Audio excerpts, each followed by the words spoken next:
જૂનાગઢમાં 8 મહિનાથી ગુમ એક વૃદ્ધાના અવશેષો મળી આવ્યા। આયુષ્માન કાર્ડ કઢાવવા માટે આ વૃદ્ધા ઘરેથી નીકળ્યા હતા અને ત્યારબાદ તેમની કોઈ ભાળ ન મળી। વૃદ્ધા પાસે 15 તોલા સોનું અને રોકડ રકમ પણ હોવાની માહિતી સામે આવી છે। ત્યારે અચાનક જ 8 મહિના બાદ અવાવરૂ કૂવા પાસેથી અવશેષો મળી આવતા અનેક સવાલો ઊભા થઈ રહ્યા છે। આ વૃદ્ધાની હત્યા લૂંટના ઈરાદે કરાઈ હોવાની પણ આશંકા લગાવાઈ રહી છે। જૂનાગઢ આરઆર સેલની ટીમે ઘટના સ્થળે જઈ તપાસ કરી શંકાના આધારે એક શંકાસ્પદની પૂછપરછ પણ કરવામાં આવી।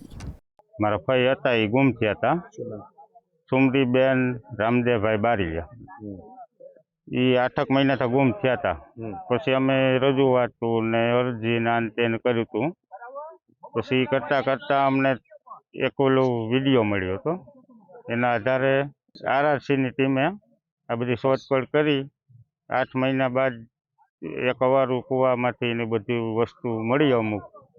અમુક એમાં હાડકા નીકળ્યા છે, એ બધી પોલિસીને બોલું કરે છે। અને એક થેલી મળી છે, એમાં બધી વસ્તુ છે એની। એના પરિવારમાં એના ઘરવાળા છે ને રામદેવભાઈ, એ કર્યા છે।